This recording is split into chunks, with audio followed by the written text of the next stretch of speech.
Riavana malala rehetra eo amin'ny tompo mitombona amintsika hatrany eny ny fahasoavana sy ny fiadanana avy amin'Andriamanitra sy Jesosy Kristy tompontsika.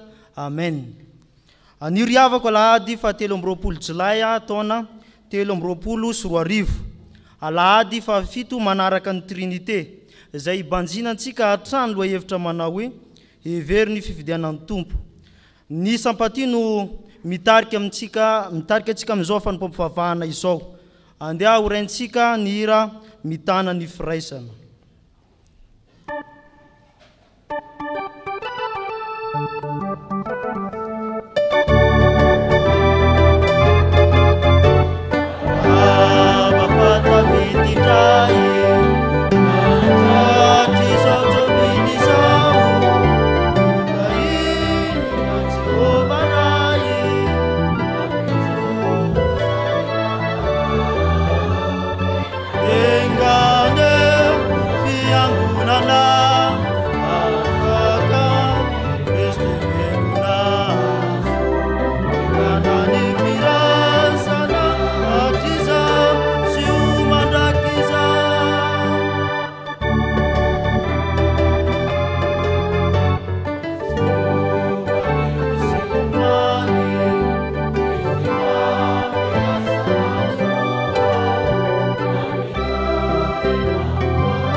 Mifanahinareo ane ny fahasoavan'i Jesosy Kristy Tompo.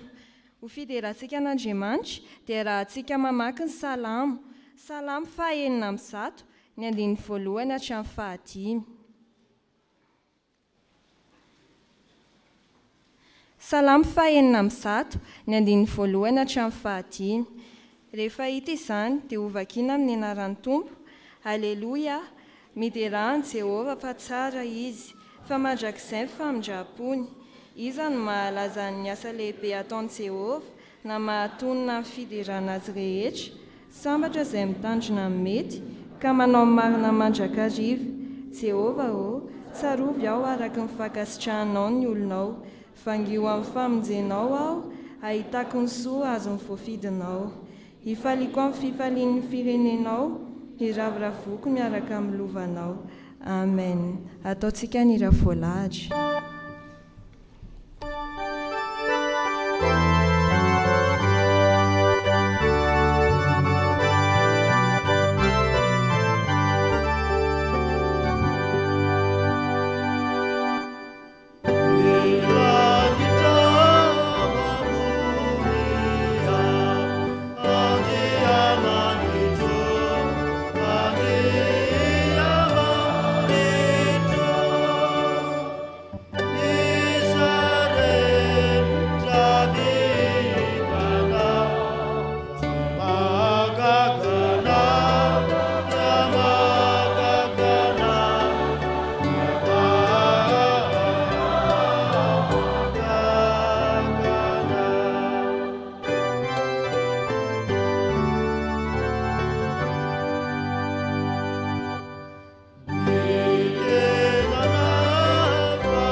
vaky vavakintsika.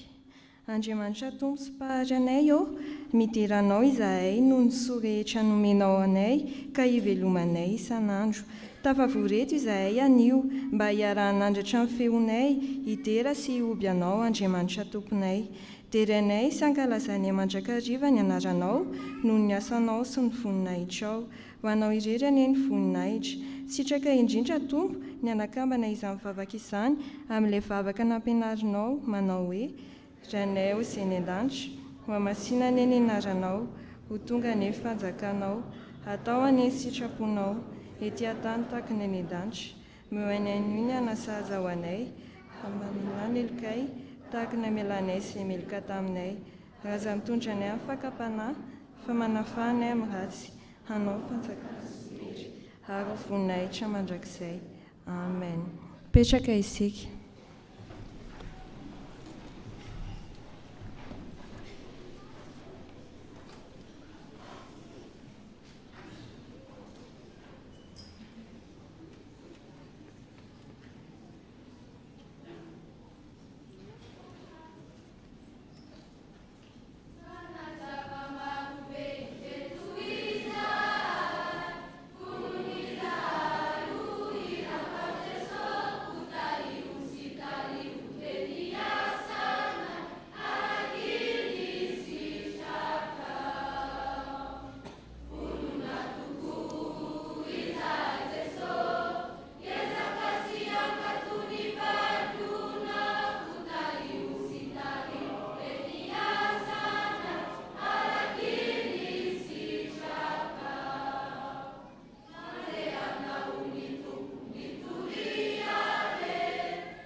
Tonga eto amin'ny fotoana ny tanora sy ny ankizy tsika ry havana dia mangataka ny tanora sy ankizy rehetra mba hitsangana.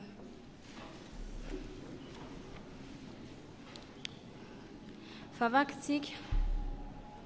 Jesosy io mbola misaotra anao indray izay efa mbola nomenao fotoana ahafahanay haka ny hafatra ao amin'ny teninao dia mitenena Tompo fa vonona iainao anao izay tanora rehetra. Amin'ny anaranao ny anaovana ny vavaka. Amen. Hiaraka hanokatra amin'ny baibolintsika tsika ry ankizy. Izany dia hitantsika eo amin'ny Koritianina voalohany, toko 9:10, andininy 14:10.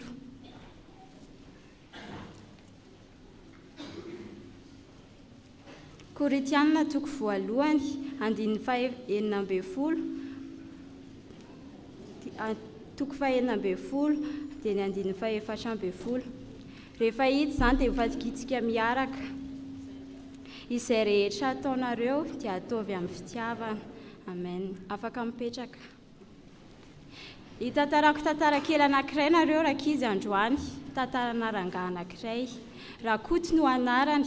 Rakoto dia mpiasa manao trano ny asan'ny Rakoto, dia efa mahay izy, hainy tsara ny manao ny trano.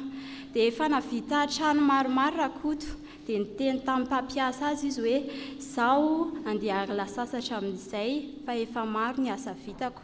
Dia niteny ilay mpampiasa ny Rakoto hoe: "Aleo aloha ianao mbola manamboatra trano anankiray, izay vao afaka miala sasatra."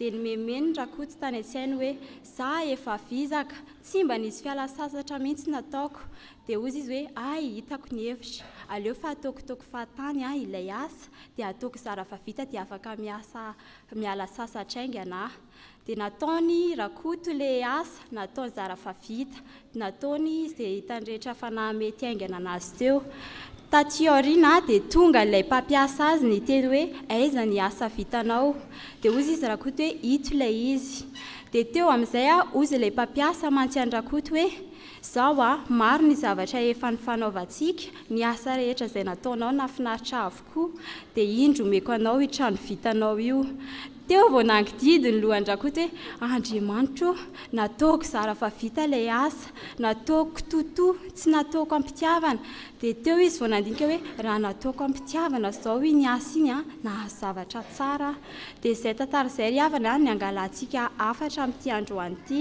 ny afatra tiako soanao aminareo rakizy tanora hoe rehefa manao zavatra dia ataovy amin'ny fitiavana fa tsy hay izay zavatra vokatry ny zavatra iny mety hoe zavatra vokatry iny mety hoe ho anao ihany le izy zao Rakoto raha nataony tamin'ny fitiavana tsara le izy dia nahazo trano tsara izy nefa izy mahay tsara dia mba ho anazy le trano vitany dia ny afatra manokana ihany koa dia rehefa manao zavatra rehetra dia atao ampitiavana daholo dia iara-kitsangantsika hivavaka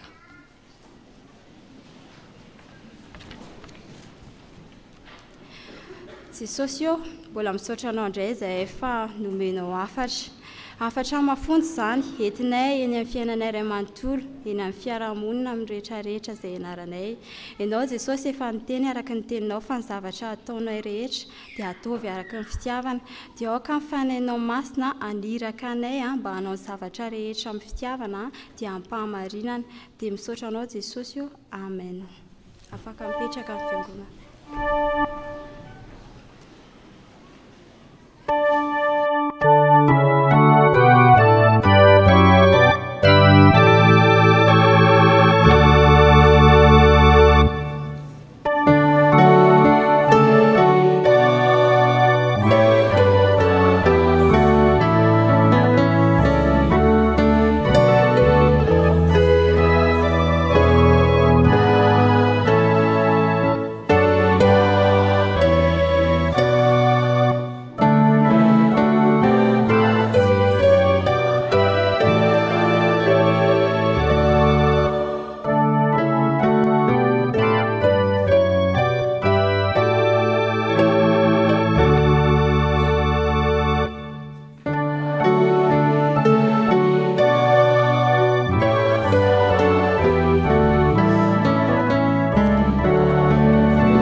Maka ny teny soratra masina isika izany dia hita ao amin'ny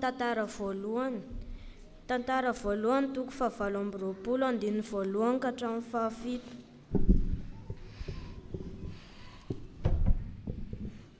Rehefa hita izany dia zana maka azy amin'ny anaran'i Jesosy ary novorian'i Davida tao Jerosalema ny lehibe rehetra tamin'ny Israely dia ny lohan'ny firenena sy ny komandiny atokony izay nanompony Andriamanjaka ary ny mpifehy arivo sy ny mpifehy zato sy ny mpitandriny ny harena ambanin'ny fananany rehetra ny mpanjaka sy ny zanany mba ny tandapa sy ny lehilahy mahery dia ny lehibe rehetra ary Davida mpanjaka nitsangana ka nanao hoe mianoa ahy rahalahiko sy ny vahoakako raha izao dia efa mbitato am-pokony ny hanao trano fitsaharana ho an'ny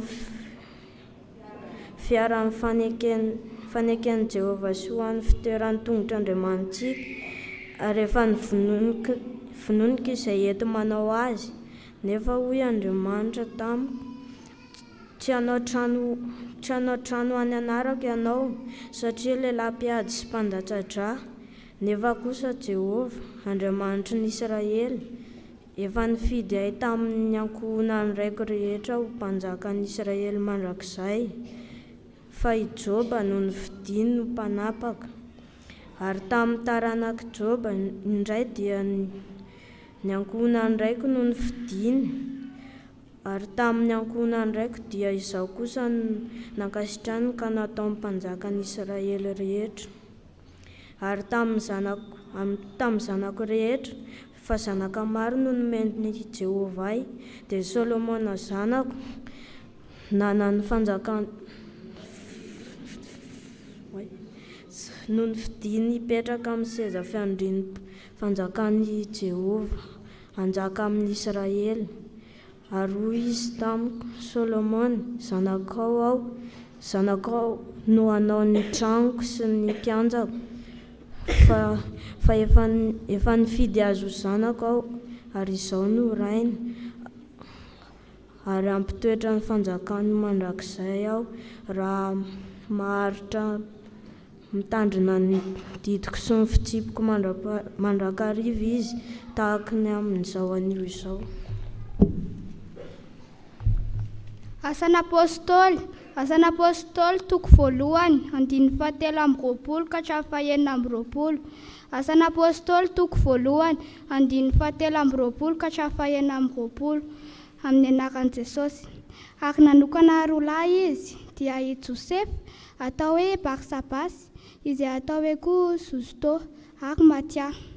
Dia nivavaka izy ka nanao hoe, ianao Tompo, izay mahalala fon'olona rehetra, asehoa izay novidinao amin'izy roa ireto, mba ahazahoany anjara amin'izao fanompona sy maha-apôstôly izao. Izay nalany Jodakitsy ankanesany amin'ny fitoerany, dia nanao filokana ho azy izy, ka latsaka tamin'ny Matia ny filokana, ary izy no lany ho isan'ny apôstôly 12 lahy. Ho faranantsika famakina ny teny, izany dia hita ao amin'ny Lioka. Filazantsara ny Lioka toko 9, ny 12 ka hatramin'ny 14. Filazantsara ny Lioka toko 9, ny 12 ka hatramin'ny 14. Rehefa hita dia vakiana am-pitsanganana. Amin'ny anaran'ny Tompo, ary tamin'izany andro izany dia lasa nakany an-tendrombohitra Jesosy mba hivavaka, ary naharitra mivavaka tamin'Andriamanitra nandritrin'ny alina izy.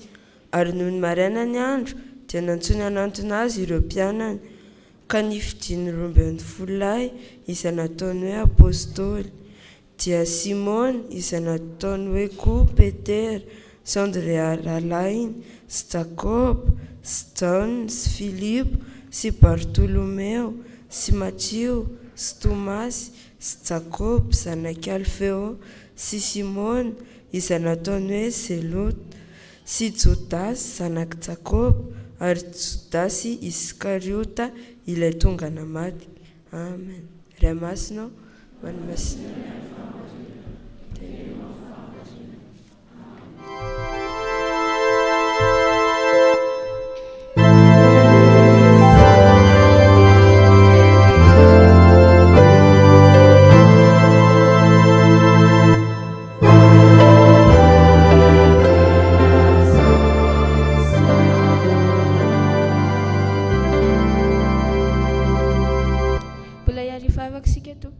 Andriamanitra ny tsara indrindra ny an-danitro, sotranao izay efa mbola nomena izao fotoana izao afany amin'ny tera sy mankalaza anaranao.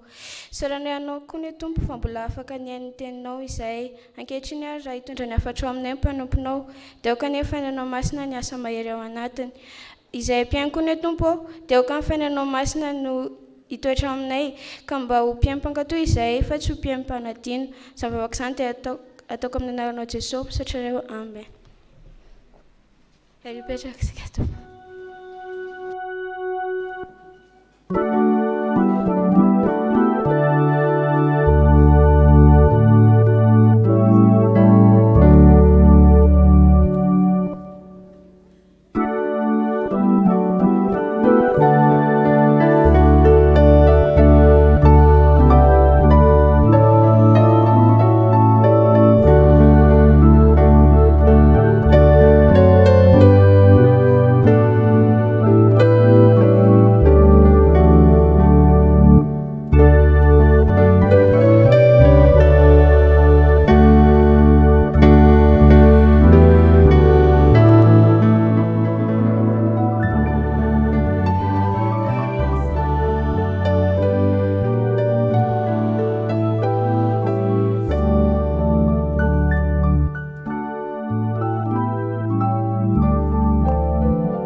miaraka ianareo mba jerena ihany le tabolofana indray tsy le netretinao le izy a.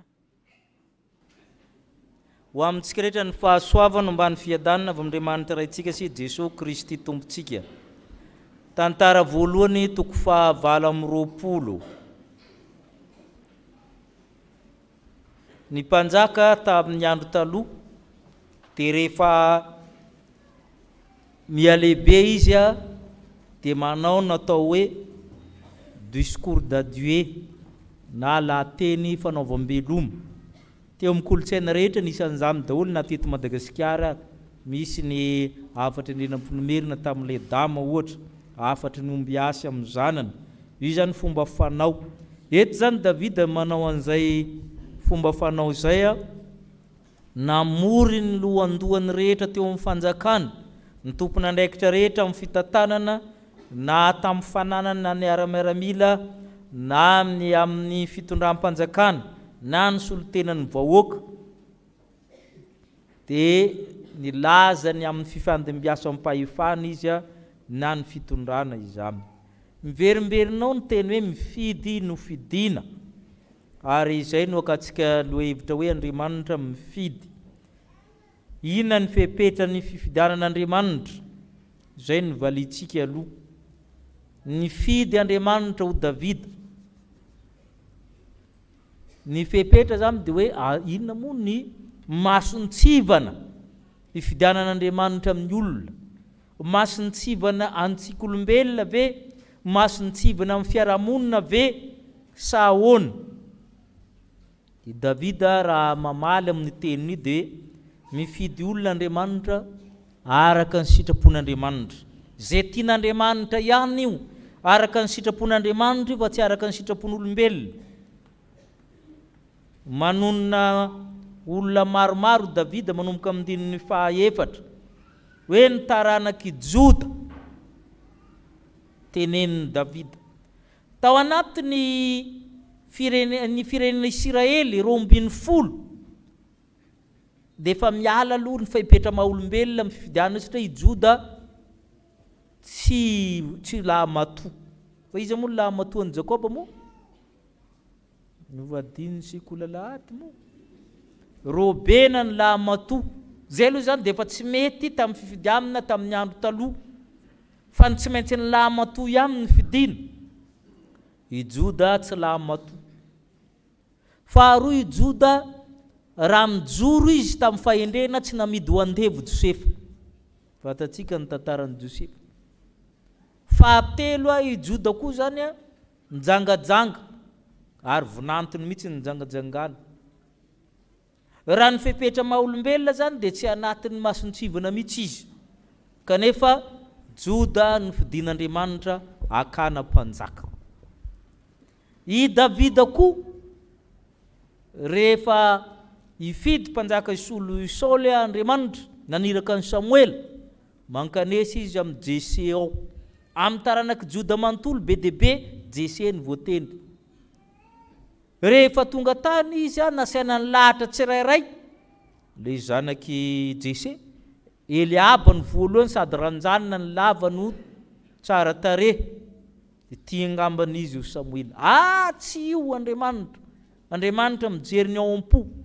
Nasesy daholo ny zanany rehetra, tsy izy daholo izy Andriamanitra. Dia hoy Samuel tsisy tsonangano ohatrany tsisy tafoaka.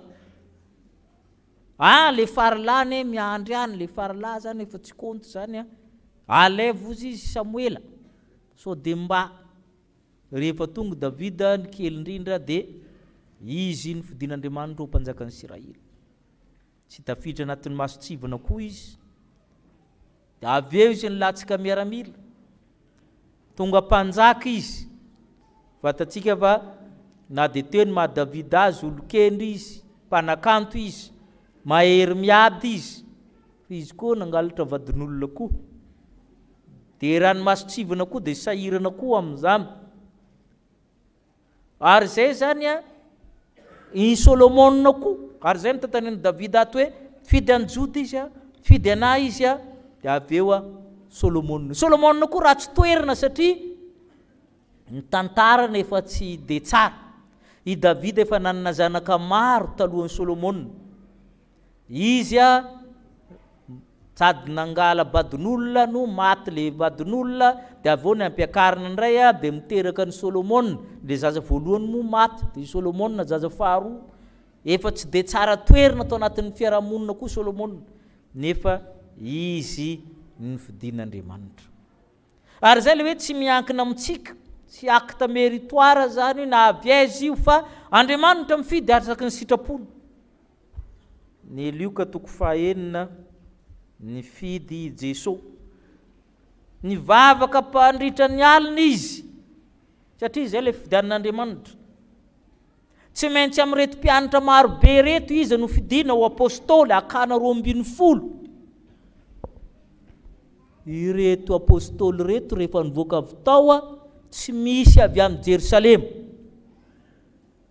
Raha hita amintsika zany tsisy avy eto ampovoan-tamina ny ray ara zareo, fa avy tany amin'ny faritamy daholo izy ireo, ary olon-tsotra mpanarato ny ampahany. I Petera taitaibovina fotsiny ny tena manahirana azy. I Andrea mpanara-pona, Jacob sy John masiky mangataka andatsabaratra mihitsy ary miady plasy foana koa hoe za nkaviankavananao ry Jesosy.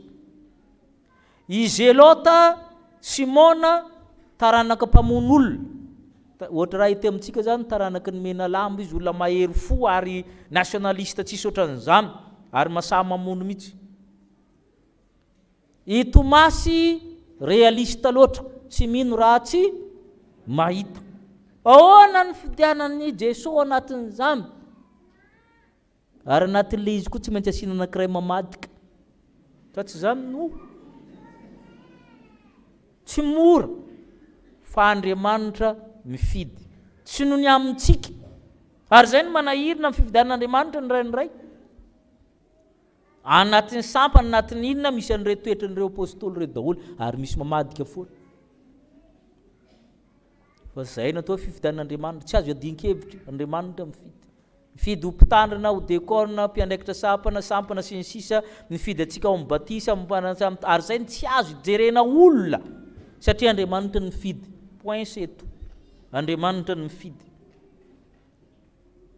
Fa raha hijery ny fepetra maha-olombelona tsika, tsisy tavela atao am-piangonana. Tsy angano ny tanan'izay tsy nanota hoy Jesosy mitoraka voalohany. Dia izy rery nijanona atao am-piangonana manko fa tsika hivoaka daholo. Dia izay mahatonga ny Paoly nananatra ny fiangonana tany Korinto, zay be rere, be zesta hoe mahay sy ny sisa, fiangonana mandroso, nanao fanompoana. Zafady ho Paoly apôstôly, Korintianina voalohany toko voalohany. Korintianina voalohany toko voalohany, 2:20 hatramin'ny 1:30. Tsy misy mahazo mirere ho Paoly apôstôly, fa tsy resaka firazanana io, na resaka elitiste io na elitisme io. Tsy zay ny tadiavina ho Paoly apôstôly, tsy zay ny fidian'Andriamanitra. Korintianina voalohany toko voalohany 2:20 hatramin'ny 1:30 vakitsika. Fa hevery ny fiantsonanareo rahalahy, tsy firy ny olo-kendry araky ny nofo, tsy firy ny olona mahery, tsy firy ny avorazana, fa ny adala amin'izao tontolo izao ny fidian'Andriamanitra hampamenatra ny endry, ary ny malemy amin'izao tontolo izao ny fidian'Andriamanitra hampamenatra ny mahery, ary ny ivarazana amin'izao tontolo izao sy izay fanevateva ny fidian'Andriamanitra dia atao tsy misy aza mba hahafoanany misy, mba tsy hisy nofo azo mirere ho natren'Andriamanitra, fa avy aminy nanaovana anareo ho Kristy Jesosy, izay nataon'Andriamanitra fahendrena sy fahamarinana sy fahamasinana ary fanabotana antsika, mba araka ny voasoratra hoe izay mirere aoka Jehovah ny rere. Tsy misy mahazo mirere ho Paoly apôstôly. Teo amin'ny fiarahamonina amin'ny tranainy, teo amin'ny Grika Romana, dia misy telo zany nilazana ny maha-olona amin'ny olona, olona tafa hoy isitsika. Ny anankiray ny atao hoe PDA, ny anankiray atao hoe génos aloha, nazahoana ny teny hoe génétique, gène. Hoe izy ianao tamin'ny fahaterana zanak'izy avy aiza ianao. Mila fantatra zany amin'izay ve ianao hoe izy ianao avy aiza.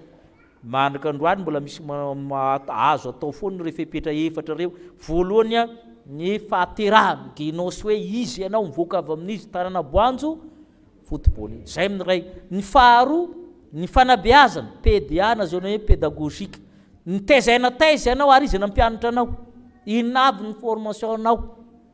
Zay zany le fipetra teo amin'ny atao hoe olombamina teo amin'zareo. Ny fahatelo a de ny atao hoe praxis na zao nanteny hoe pragmatique pratique, hoe inona ny traikefanao, inona ny nataonao. Zay ny teo amin'ny fiarahamonina matanjaka be zany amin'ny fiarahamonina. Ary ny fahaefatra natao hoe syncresis na amin'ny fifampitsarana miaraka. Izy nefa midepassenao teo amin'ny fiainana, inona nefa nioaranao. Reo na intsany Paul daholo le resoatoavina tamin'ny Méditerranée tamin'ny andron'ny tranainy io. Tsy zano Paul antsika olombelona zany, fa ity Andriamanitra ny manendry. Mbola amboka ary izy fa miteny hoe Jacob tiako fa Esau halako. Ahoana zany fifidianana zany? Mbola ankibo dia efa afaka mifidy Andriamanitra. Ahoana izy tamin'ny Jérémie, fony amao mbola tsy niforonoko tao amboka dia efa mitendreko mpaminana. Zay na toe fifidianan'Andriamanitra. Ka ny hafatra dia hoe voalohany aza mirere, faharoa aza mitsara ny hafa. Fa Andriamanitra ny mifidy araka ny sitrapony izy. Sitrapony izy Andriamanitra ihany. Izy ny malala ny masony tsivana ny fidianana an'le olona. Amin'ny toerana rehetra metrahantsika na vita batisa na mpandray na inona masony tsivana Andriamanitra io, fa tsy masony tsivana araka ny maha-olombelona. Ary zay ny hitantsika eto ny fidiana zay hozy Davida, taranaky Joda, Davida, Solomona koa zao. Ka Solomona no mpanjaka andimby eo. Na manahoana ny fijerinareo azy a, ino ny fidian'Andriamanitra? Ino ny fidian'Andriamanitra? Izy no voafidy. Ary zay le izy Andriamanitra manome an'izay.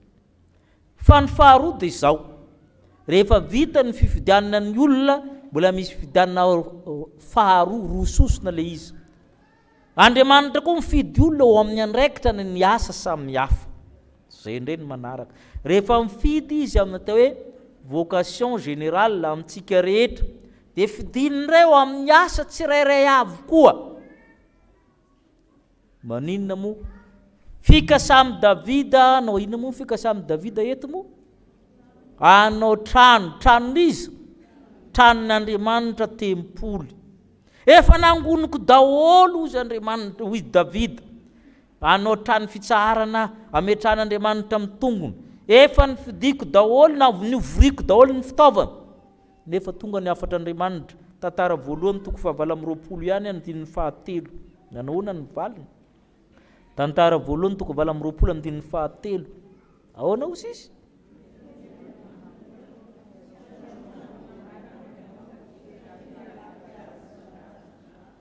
Ianao a tsy anao trano amin'ny anarako ianao.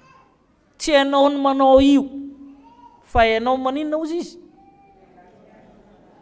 Mpiady ny ainao. Mbola kely ianao dia efa niady tamin'ny Bera sy ny liona. Kely ianao niady tamin'ny Goliata, ady ny ainao. Ianao komondrony ianao. Tanao fa Andriamanitra mametraka ny olona amin'ny andraikitra tsirairay avy. Tsy ianao ny manao an'io. Nefa Davida ne mpivavaka be. Ampahany ankamaroan'ny salamo izy nanao azy. Olona mahery mivavaka zany amin'ny Davida zany, afaka maharitra mivavaka mandritra ny 7 andro Davida.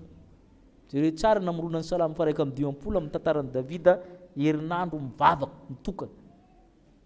Ka inona ary? Andriamanitra koa mametraka amin'ny andraikitra. Efa nitendreko mpanjaka ianao ny fidiko, marina zany. Fa le andraikitra ray io tsy ataonao, fa feno rano tananao.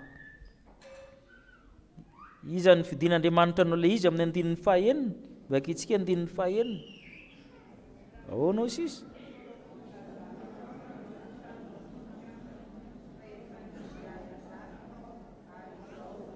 Zay. Andriamanitra mametraka amin'ny andraikitra maro samihafa, mifidy ho amin'ny andraikitra izy. Dia Solomona zany mitendrena. Za mila olona tsy mbola nahafaty olona manao an'io. Andriamanitra koa zany. Tsy hay izay fepetran'Andriamanitra. Fa i Solomona tsy hoe mpahay trano akory, fa Davida ny tokony hay an'izany mohatra fa i Solomona mitendrena. Ary zany koa nahavoany reto mpianatra ireto Asan'apôstôly toko faharoa dia nitsangana zareo hifidy ny solon'ny Jodasy ho izy tsika. Jodasy efa maty namony teny dia nao filokana. Io filokana io zany a tsara mahafantatry voambolana ara-baiboly. Io tsy hoe manao tourniquet fa natao hoe filokana dia tao anatin'ny fiangonana nanomboana. Fivavahana taloha mampiasa an'izany daholo. Io zany ohatrany manao hoe pilo fasy na diso de boka. Zareo zany rehefa hifidy olona zany dia mivavaka mba tsy hahatonga le fanendrena ho diso dia mivavaka dia manao filokana. Manao karazana pilo fasy zany na diso de boka na tirena le anarana. Zay ny fomba ny fiangonana taloha. Mivavaka zareo dia latsaka tamin'ny maty ny filokana. Saingy izao no adininy reto apôstôly reto. I maty io eo ihany hita dia avao maninona? Tsy hita tsonina le, tsy hay nanao inona, tsy hay niasa inona. Indraindray tsika zany rehefa maneran'Andriamanitra dia manome andraikitra Andriamanitra fa tsy vitantsika akory satria tsika indraindray maneran'Andriamanitra. Fa Andriamanitra ka efa nanomana apôstôly isolan'ny Jodasy fa izareo 12 tsy mahalala. Izy efa noman'ny Andriamanitra narindrina any. Fatatsika amin'ny sekoly labdy izy le izy. I Paul nefa nomanin'Andriamanitra fa ireto maimaiky. Asan'apôstôly toko 7 andininy 10. Andriamanitra efa nanomana any Paul miainga avy aminy fa ireto no mbola tsy mahalala. Zay le andraikitra zay. Asan'apôstôly toko 7 andininy 15 sy ny 19. Nalaina ianany asa andeha hitory-teny, andeha hanao batisan'ny Paul, fa Paul mpanenjika fiangonana mpamono olona, inona anao aninona eo izy. Izy Andriamanitra fa io ihany manao ny asa io no mahavita an'io. Vakitsika fa hono tompo taminy mandeha any.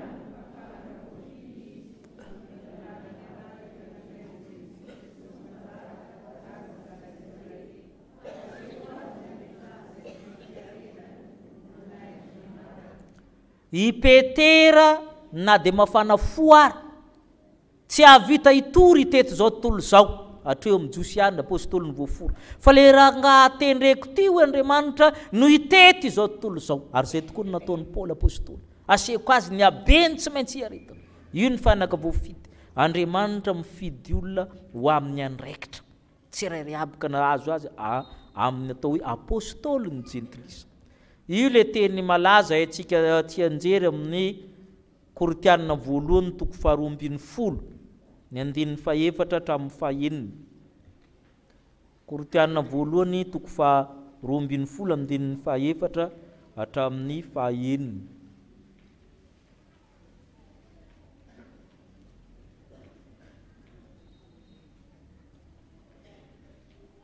Vakitsika arahona ny fivakana. Zarazarena samihafa ny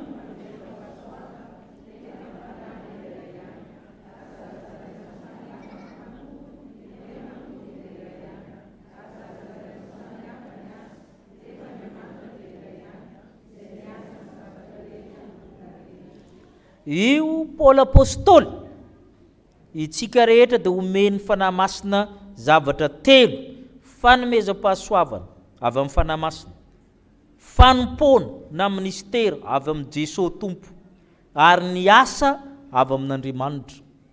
Ary zay mahatsara ny trinité mihitsy no manome zavatra 3. Raha mpiaritsika zany dia matoy ianao tafiditra amin'ity fiangonana ity dia nahazo fanomezam-pahasoavana, don de grâce, zavatra maimaimpona avy amin'ny fanahy masina. Samy manana ny daholo isika rehetra fa nandray ny olona tsy mahalala le ananana. Io zany avy amin'ny fanahy masina io zany antsika rehetra. Ny batisanao dia efa anatin'ny fanomezam-pahasoavana. Zay le fahasoavana ara-panahy. Iny avy amin'ny fanahy masina iny. Rehefa mahazo an'izay fanomezam-pahasoavana zay tsika rehetra dia tonga amin'izay le fanompona na ministera. Zarizaraina amin'izay hoe tia ny fanompony mpitandrina, tia fanompony dekômina, tia fanompony sampana, ity fanompona ho amin'ny vita batisa, tia mpanefana samy tompo, zay natao hoe fanompona na ministera. Fa anatin'ny fanompona io misy asa samihafa. tadifa ny teny hoe ministera dia teny ara-piangonana fa nalain'ny fanjakana ho anazy. Ministera natao hoe fanompoana amin'ny fiangonana. Dia misy asa samihafa. Raisitsika aloha hoe misy pastera manana fanomezam-pahasoavana daholo zareo. Dia aveo zareo nahazo fanompoana atao hoe maha-mpitandrina. Fa ilay mpitandrina rehetra ve mitovy ny asany? Misy mpitandrina sady mpampianatra, misy mpitandrina toniana sampana, misy mpitandrina mpitantana, misy mpitandrina mpampiofana, misy mpitandrina natao amin'ny rafitra institution mitondra. Tanareo fa fanomezam-pahasoavana, fanompoana dia asa samihafa. Ary na itsika manao fanompoana anatin'ny sampana, raha miresitsika manao hoe fanompoana, manana fanomezam-pahasoavana ianao matoa miditra ao anatin'ny antoko-pihira. Fanomezam-pahasoavana zany. Fa ny fanompoanao dia mihira. Fa ao anatin'ny fanompoana atao hoe mihira dia misy ny soprano, misy ny ténor, misy ny beso. Ampifamadina ireo raha mety. Azontsika amin'izay be ilay izy. Misy asa samihafa ao anatiny ao amin'izay. Ao no mitendry, ao no manao an'izao. Izay ilay hoe Andriamanitra mametraka amin'ny olona amin'ny andraikitra samihafa. I koa zany Andriamanitra rehefa manao an'io dia misy antony koa tsirairay avy. Fantaro ny fanomezam-pahasoavana, ny fanompoanao ary ny asa ataonao anatin'izany fanompoana zany.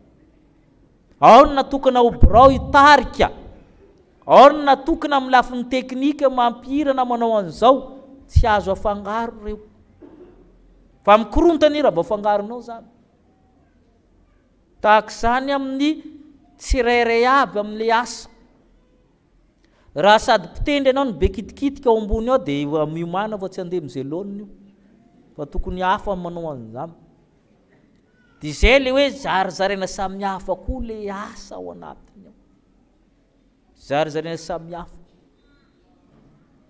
Ao anatin'ny fanompoana, amin'ny ohatrany amin'ny skoto zany na sapaty, matoa ny olona tsy miteny hoe rangahy manao mena fifio andeha andraikitra voronkely mpanazava voronkely sapanamavo, misy dikany. Fa mila olona manao zipo mankao fa tsy hoe anao zipo anao dia mankao. Fa vehivavy mampiofana an'ireo. Samihafa ny asa ao anatin'izay. Ary izay natao hoe fiangonana. Raha nandray ty teny ity tsika hoe mifidy Andriamanitra. Ny fehipetran'izy moa kritera na masontsivana tahaka ny ahoana, masontsivan'izy Andriamanitra ihany. Ny fidianana antsika tsirairay, izy ny mahalala ny masontsivana. Rehefa aveo kosa misy fifidianana faharoa ho amin'ny andraikitra tsirairay avy. Ho amin'ny andraikitra tsirairay avy. Andriamanitra indray mametraka ny indray mijery ny kompetansa sy ny personnaliténao Andriamanitra mametraka amin'iny. Mametraka. Satria Andriamanitra indray mijery. Ka afangarontsika ireo anankiroa ireo zany tsy afaka afangaro. Ny fifidianana maha-olom-boa antso zanak'Andriamanitra amin'ny fipetrahana ry amin'ny voalohany dia iny fihipetran'Andriamanitra. Avy eo apetrana amin'ny asa tsirairay avy. Zay mahatonga ilay izy misy maridrefitsik'olombelona indraindray ampiasain'Andriamanitra. Ohatra hoe ny pasteur zany tsy mety raha latsaky ity ny avon'ilay pasteur. Ohatra ny manahirana izy toriteny toriteny atreo amin'ny hita rehefa mitoriteny. Tsy hoe falavana olona fa le lafin'ny fampitana. Izay mahatonga Andriamanitra amin'ilay lafin'ny faharoa mijery ny olona tsirairay izy. Misy masontsivana kely avatika olombelona tafiditra ao anatin'ilay faharoa. Fa le voalohany io tsy misy masontsivantsika io. Fa le faharoa izany misy masontsivana kely avy amin'ny Andriamanitra alainy avaty amintsika. Manahirana ihany anatin'io. Dia izay mahatonga antsika fa rehefa nampirina amin'io koa mba miezaka ianao. Misy miaramila namanay ato zany raha maheno azy miteny ianao dia tsy taitra. Fa raha mahita azy mitsangana ianao dia mangovotra matahotra. Lava be sady ranjanana izy. Fa rehefa miteny izy tsy retrika. Ka raha tsy talombaso izy tsy taitra ianao satria le feo tsy hany fa raha vao mahita azy ianao dia mipiripirina. le lafiny faharoa zay misy lafiny roa zany ny fividana ho itsika teo ny ray a masotsivan'Andriamanitra tsy mijery ny ahavo ny iva ny firazanana sy ny sisa izy a ho amin'ny famonjena zay ho amin'ny fanjakan'Andriamanitra zay fa ny faharoa Andriamanitra mijery ny tsirairay a hamametraka azy amin'ny andraikitra tsirairay aby fa kanefa mifepetra imbonana izy anankiroa reo a dia amin'ny andininy fahafito amin'ny tantara voalohany 20 asorin'Andriamanitra io rehefa tsy mahay mipetraka ianao tantara voalohany 20 andininy fahafito ahoana ho sisy ary ampitoetra ny fanjakano mandrakizay aho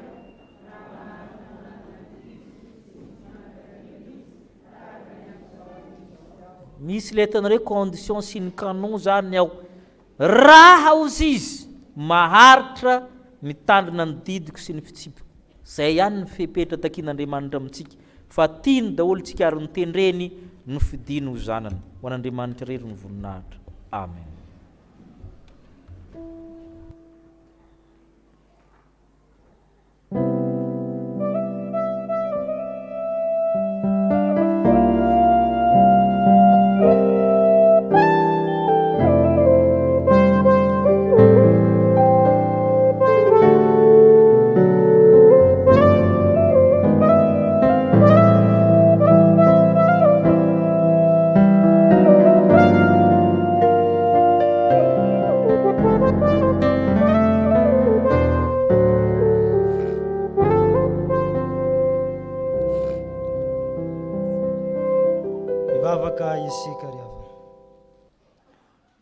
Ry Andriamanitra raina eo misaotra anao izahay satria voatory taminay ny teninao nambarana taminay ny sitraponao Andriamanitra zarazaranao fanomezam-pahasoavana izay fiangonanao ary Andriamanitra mifidy ianao tsy araka ny fahamarinanay na ny mahamendrika anay ny fidiananao anay fa araka ny sitraponao Andriamanitra.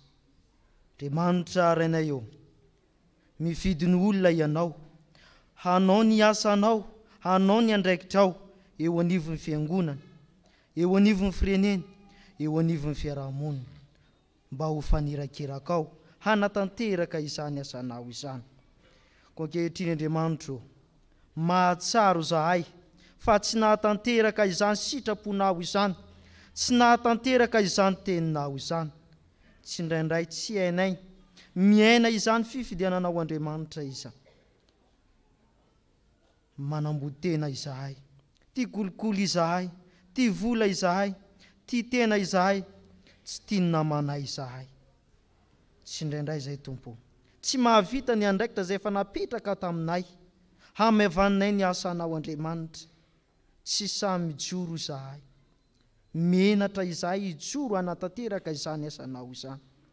Andriamanitra rainay eo mamelany elokay mamindrafo aminay satria tsy mahafantatra ny asarobidin'izany fifidiananao Andriamanitra izany izahay avelao ny elokay ary mifona aminao izahay ko amin'ny manara dia nao Andriamanitra no angatahanay hampijoro anay mba olomendrika ny fifidiananao Andriamanitra izahay taony amin'ny anaran'i Jesosy Kristy tomponay izany vavaka izany amen.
tompo mamindra fosy mamela eloka ny Andriamanitra izay vavahantsika andeha hitsangana isika handray izany teny famelan-keloka omeny tompo ho antsika izany.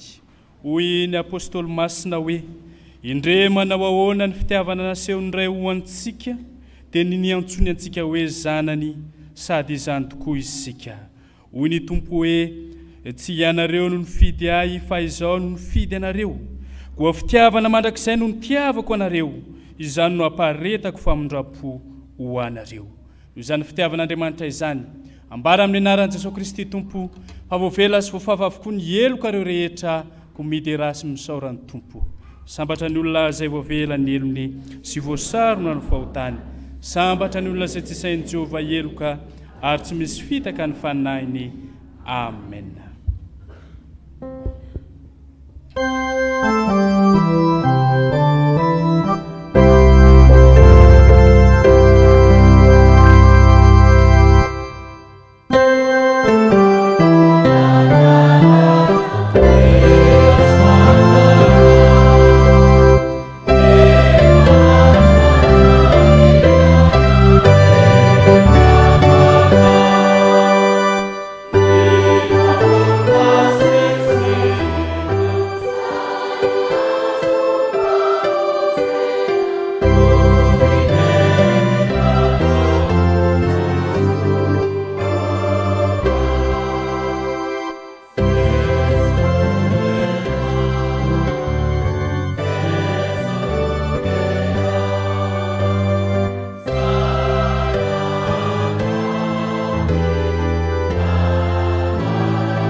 Amin'izao vavaka fangatahana izao isika ry havana, vavaka isika. Andriamanitra ray sy zanaka ary fanahy masino, endreny hafalian'ny fonay, fa Andriamanitra tia anay tokoa ianao, ary Andriamanitra mifidy anay, ary tsy noho ny fahatsaranay na noho ny fahendrenay, na izay heverinay otrakefanay no ifitiananao anay, na ny fiheveranay aza. Fa mifidy anay ianao Andriamanitra araka ny sitraponao, tsy tahaka ny fijerin'ny olombelona ny fijerinao, fa manana ny masotsivana isafidiananao anay tokoa ianao. Koa misaotra anao izay tompo, fa zahay reto dia matsiaro tsy mendrika, kanefa nofidianao no ny fitiavanao. Misaotra anao koa izay Andriamanitra fa mifidy anay ao amin'ny andraikitra samihafa ianao, ka ao anatin'izany Andriamanitra no angatahanay aminao, mba hanomezanao anay ny hery rehetra, hanomezanao anay ny tolotsaina avy amin'ny fanahy masina, mba azony mahatanteraka ireo atity sy andraikitra efa nakininao sy napetrakao ho anay tsirairay avy ao anatin'izany fifidiananao izany. Dia mangataka aminao izay Andriamanitra mba haneho ny voninay trao ny fiainanay, mba homendrika ny fifidiananao tokoa, ary avao isan'andro san'andro amin'ny fanoloran-tena sy ny fiombonana aminao Andriamanitra izay amin'izany fifidiananao izany. Mba hihevitra tokoa izany fifidiananao izany izay Andriamanitra eo amin'ny fiainanay sy ny hoavinay rehetra. Dia mino sy matoky izay Andriamanitra fa ny teny izay nambaranao taminay dia ampiorina indray ny finoanay, ary atsiarovanay tena mandrakariva fa izay ilay nofidianao, tsy noho ny fahatsaranay na noho izay heverinay ho fahamendrehanay, fa noho ny sitraponao sy ny fitiavanao Andriamanitra. Andriamanitra mivavaka aminao ary izay kehitriny ho anay tsirairay avy izay tonga eto amin'izao tranonao masina izao. Andriamanitra ianao no ny taona, ianao no ny antso, ianao no ny fidy indreto izay tonga eto noho izany fiantsonao Andriamanitra izany. Dia kininay eo ampelantananao ary ny fiainanay, ny mombanay manontolo manana izay manavesatra anay izay Andriamanitra, manana ny olanay izahay, fantatrao tsisy miafina aminao izany, ary dia entinay eto anatrehanao mba homenao vahaolana izahay, mba ho afahanao amin'ny endrim-pangejana rehetra izay Andriamanitra, ary mba homenao hery vaovao ihany koa hoentinay miatrika ny fiainanay. Andriamanitra mivavaka manokana aminao izay kehitriny, ho an'ireo mpanomponao izay tsy mba afaka manatrika izao fanompoam-pivavahana izao eto amin'izao tranonao izao, fa ao anivon'ny tokantranony ao izy ankehitriny, manaraka anay amin'ny tambazotra an-tserasera. Fantatrao Andriamanitra ny antony, misy ny marary dia mitalao aminao izay Andriamanitra mba sitrano ireny mpanomponao ireny. Fantatrao Andriamanitra ny etaetany ny amin'ny mba iombona eto amin'izao tranon'Andriamanitra izao, kanefa noho izany tsy fahasalamana izany dia tsy afaka izy. Noho izany Andriamanitra nivavahanay manokana ho azy ireny, mba tonga azy ireny hatsapa ihany koa fa na dia eo aza ny fahalemena, na dia eo aza ny tsy fahatanterahana eo amin'ny lafiny ara-batana noho izany tsy fahasalamana izany, dia nofidinao koa izy, nantsonao noho ny sitraponao. Dia ampaherezo izy ireny Andriamanitra, fenohy ny fahasoavanao. Mivavaka aminao koa izay Andriamanitra ho an'ireo namanay tsy miombona aminay eto koa fa misy ny anampitan-dranomasina any. Fantatrao tsisy miafina aminao izy ireny Andriamanitra, samy feno ny fahendrena avy aminao atsiaro mandrakariva, fa efa nofidinao izy ireny, ka na dia maro be ny zavatra mifamaofao eo amin'ny fiainana, ny fiarahamonina izay iainana anampitan-dranomasina any, dia hijoro mandrakariva izy amin'izay efa nifidiananao azy. Dia mino izay Andriamanitra ho farenao izany vavaka ataona izany, fa indrindra moa izahay izay tonga eto dia ho feno ny fahasoavanao, ho feno ny fanambinanao. Andriamanitra mivavaka aminao izay ho an'ny firenenay, ao anatiny tsy filaminana, ao anatin'ny toe-javatra maro samihafa izay miteraka tebiteby sy miteraka fanahiana. Vavaka aminao izay Andriamanitra mba hajoro ao anatin'ireny tafio-drivotra samihafa ireny, ka hijoro vavolombelonao mandrakariva ho hita taratra eo amin'ny fiainanay, fa izay dia olona efa nofidinao ary manana anao Andriamanitra, ka na amin'ny fiteny na amin'ny atao na ny amin'ny fanehoan-kevitra manoloana ny zavatra samihafa misy eo amin'ny firenenay, dia mba hijoro mahatoky izay ho kristianina maneho ny voninahitra ao Andriamanitra amin'ny ataonay rehetra. Vavaka aminao izay Andriamanitra ny amin'ny fifidianana izay ho avy eto amin'ity firenena misy anay ity, amin'ny fikarakarana rehetra Andriamanitra, dia mangataka izay mba hirotsahanao an-tsehatra ao anatin'izany, anjakan'ny fahamarinana, anjakan'ny rariny sy ny hitsiny amin'ny zavatra rehetra izay atao. Dia mino sy matoky izay Andriamanitra ho farenao ny vavakay, ary ho valianao izany araka ny haben'indra fosiny fitiavanao. Fa maro be aza ny etaetanay tsy voatononay, kanefa mino izay fa na dia tsy milobava akory, dia fantatrao izay rehetra mahasoa anay. Ho amin'ny anaran'i Jesosy Kristy Tompo sy mpamonjy anay, ilay efa nifidy anay, nivavahanay toy izany. Amen. Andeha isika ry havana hanambara ny finoantsika eo anatrehan'Andriamanitra, eo anatrehan'ny fiangonana, eo anatrehan'izao tontolo izao, hanambara isika ny amin'izay efa nifidianan'ny Tompo antsika, ka ny fanekem-pinoana larana fahaefatra no ndeha iombonantsika, hanambarantsika ny finoantsika manao hoe: manambara ny finoantsika an'i Jesosy Kristy isika, dia araka ny tenin'ny Jaona mpanao batisa hoe: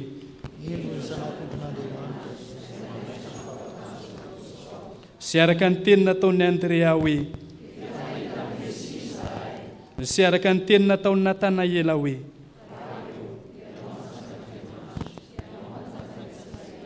sy araka ny teny nataon'ny Samaritana hoe: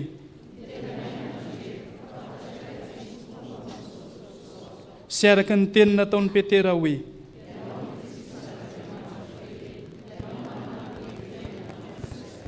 ary araka ny teny nataon'ny Tomasy hoe: Tompoko sy Andriamanitro. Amen. Afaka mipetraka ny fiangonana. Manitsika ny hira fahavala amin'ny 750 fa misy ireo havatsika zay manolotra ny zanany ho arabaitsika nahazo 5 sy fara ho isan'ny fiangonana. Ny zazakely Rabe Zarson fitoeran-tsoa Andrea nomen'Andriamanitra antsika amin'ny alalan'ny reto ray aman-dreny Rabe Zarson Hermanantsoa sy Ravelo Arsoa Julie Yolande.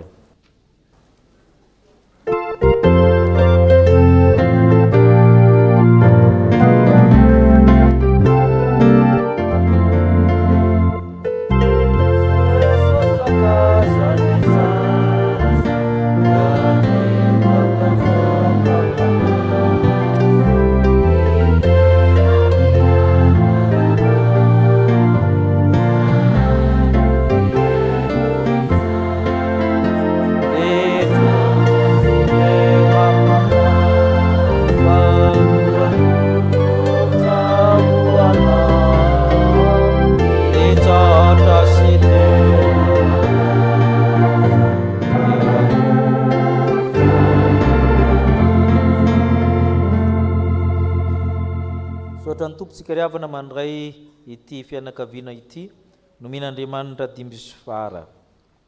Hoe ny teny soratra masina fa ianao nampivoaka avy tao ankibo nankina taminao atrao-amboho ka hatranankibon-dreniko dia efa Andriamanitra ianao. Ary rehefa tapitra ny andro fidiovana araka lany Mosesy dia nitondra azy niakatra tany Jerusalema izy mba hatolotra ho amin'ny Tompo. Ko hatolotra ho an'i Jehovah izy eny amin'ny andro rehetra iainany dia voatolotra ho an'i Jehovah izy. Amen. Ivavaka isika. Misaotra anao zay tompony ny fanolorany reto ray aman-dreny reto ny zanany satria mankasitraka anao izy, satria nahita ny famondram-ponao izy, tsy miovy ianao isaky ny taranako mifandimby nifidy anay ho amin'ny fanekenao. Vavolombelony za amin'ny fiangonana ka miara-paly amin'izy roa. Ianao Andriamanitra mpamorona, ianao ny mpahary, nefa ny fanamasina anao hiara-monina amin'izy ireo, ka ianao zay nanampisany fianakaviana ny toetra miaraka amin'izy ireo amin'ny fikarakarana, ny fanabeazana, ny fikolokoloana izao zaza izao, ka ataovy tsapan'izy ireo fa tokantrano misy Andriamanitra izaminy dia ilay Andriamanitra fitiavana. Koa dia toan'ny fanamazotiny ny ray aman-dreny azoany mitaizany zanany, manolotra azy amin'ny sakrameta amin'ny fotoana mahamety. Ta io koa izay fiangonana hitaizany zazak'izy rehetra nomenao anay, hanananay taranaka avy aminy, ka isehoanay amin'ny hery sy fahatanjahana amin'ny fanompoana anao. Amen. Dia miaraba anareo ry havana nomen'Andriamanitra ny fara. Ento zao zaza zao ka te zao tsara, hitombo saina, hitombo tena, handroso fitia amin'Andriamanitra sy ny olona ary ho manana ho amin'ny sakrameta amin'ny fotoana mamety izany. Dia miaraba anareo aminaran'ny Tompo izahay.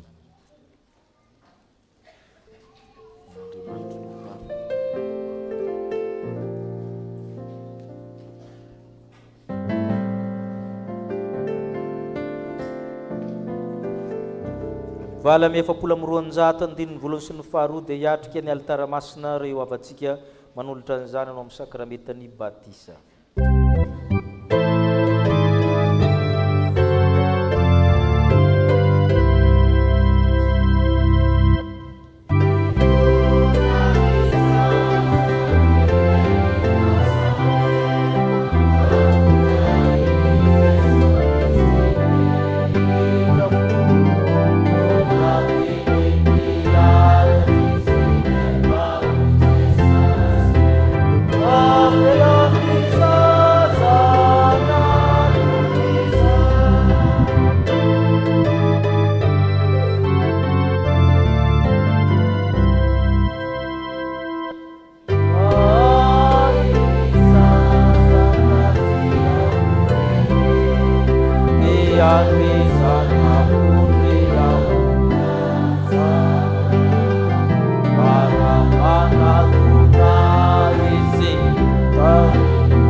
Amin'ny fifaliana ndraisantsika reto abantsika reto manolotra ny zanany amin'ny sakramentany batisa. Hoenontsika ny tenin'ny fanorenana azy sakrameta masina izao ny Tompo. Efa nomenay ny fahefana rehetra nandanitra sy ety an-tany, ko mandehana ianareo. Atao mpianatra ny firenena rehetra, manao batisa azy ho amin'ny anaran'ny Ray sy ny Zanaka ary ny fanamasina, sady mampianatra azy tandrina zay rehetra nanodiko anareo. Ary io izao momba anareo mandrakariva mambara-pahatonga ny fahataperany izao tontolo izao. ary ahoriko ny fanekeko amiko so aminao mba amin'ny taranaka mandimby anao hatramin'ny taranaka fara mandimby mba ho fanekena mandrakizay mba ho Andriamanitra sy ny taranakao ary ianao kosa dia ho zanako fa ianao rehetra dia zanak'Andriamanitra amin'ny finoana ny Kristy Jesosy. Amen. Noho izany ravana dia misy fanekena ilay ny fiangonana aminareo valinareo araka izay sitraky ny fonareo. Moa manolotra marina ireto zaza reto ho Andriamanitra iraintsika va ianareo. Ekenareo va nijoro na amin'ny teny na amin'ny asa ho mpanompon'Andriamanitra mahatoky ahatonga anareo fianarana ho amin'ireo zaza ireo amin'ny androm-piainanareo rehetra.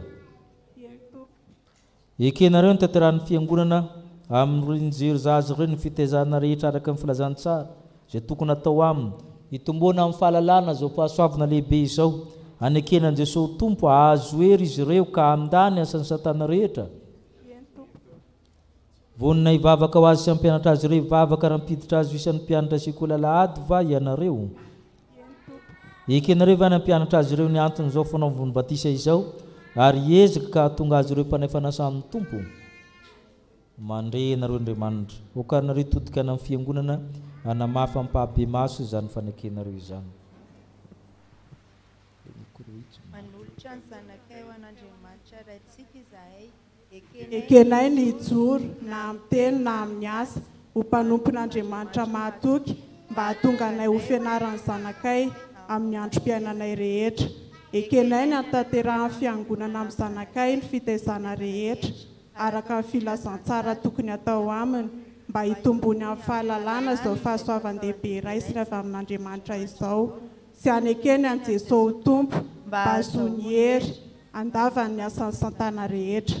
Vonina ny vavaka ho azy sy hampianatra azy hivavaka ka hampiditra azy ho mpianatra sekoly alahady izahay. Ekenay na mpianatra azy ny anton'izao fanaovam-batisa izao ary entinay taona azy ho mpandray fanasan'ny Tompo. Ny herin'Andriamanitra no ankinanay anatanteranay izany. Amen.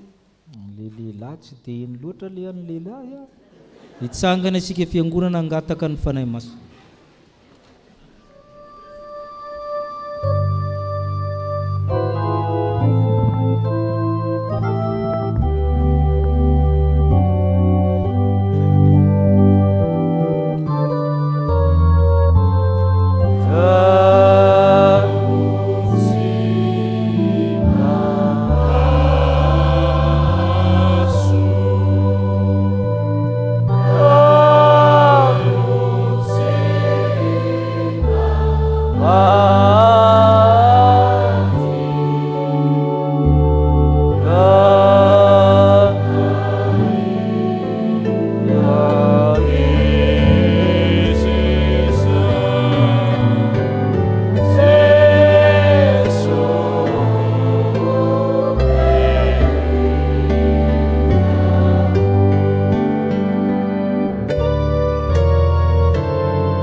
Isika ravana ry Andriamanitra raitsy toa tia dia tianay tokoa ianao ary ny fitiavanao dia mialoha mandrakariva ny fitiavana ianao. Tsaronay izao ny didin'i Jesosy Kristy Tomponay sy ny teny fampanantenana izay nomeny tamin'ny nanorenany ny sakramentan'ny batisa. Koa mitalao aminao izay Andriamanitra ranay eo manatrehanay. Aoka ny fanainao masina ny mehery ny asa tanterahinay eto mpanaovana izao batisa izao. Rano mamelombelona ny zavaboary ity ary manasa ny lotony nofo mba ho famantarana ny fanadiovana anay ho amin'ny fiainana vaovao amin'ny Kristy ane izao. Reto zaza izay atao batisa ireto ane ho voaray mandrakizay amin'ny fanekenao. Ampita fio ny zanakao izy Andriamanitro ary ampiraiso endrika aminy noho ny asa ny fanainao masina izay mitarika azy isan'andro ho amin'ny voninahitra ao mandrakizay. Faly misaotra anao koa izay ry Tompo Andriamanitra io fa tanteraka ny faniriany reto ray aman-dreny reto miombonainao amin'i Jesosy Kristy ny zanany ka isan'ny vahoaka ny fanjakan'Andriamanitra. Ny angatana fiangonana dia mba hitahirizanao ireto zaza reto eo ambany fahasoavanao ka mba hampaharitra azy hatramin'ny farany amin'ny fivavahana aminao. Ampio ny ray aman-dreny, ampio ny fiangonana, mba azony manatanteraka ny fanekena, mba azony manatanteraka izany fanekena izany izay efa nataony teo anatrehanao. Mangataka aminao koa izay Andriamanitra mba hombany fahasoavanao ane ny ezaka rehetra ataon'ny fianakaviana, ny ezaka rehetra ataon'ny ray aman-dreny, indrindra ny ezaka ataon'ny fiangonana amin'ny fitezahana ireto zaza ireto. Ngatainay amin'ny anaran'i Jesosy Kristy Tomponay izany vavaka izany. Amen. Ipetraka ny fiangonana.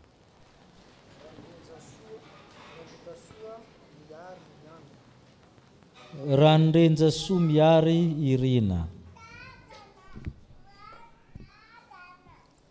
Izaho manao batisanao amin'ny anaran'ny Ray sy ny Zanaka ary ny Fanahy Masina.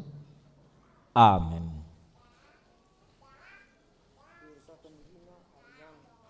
Ery zaka ny Rina Arianna.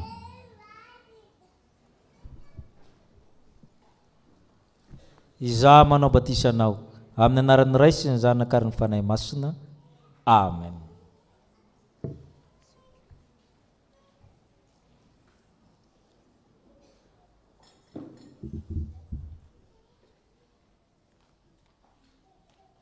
Hony Tompo, anako aza matahotra. Efa niantso ny anaranao ianao. Ny zanako sy ny asan'ny tanako dia ho adidiko ihany. Mandeha anaka dia zao tsara ireo izy azy ireo, fa Zanak'Andriamanitra nomeny ny fanahy masina ny fanomezam-pahasoavana. Amen.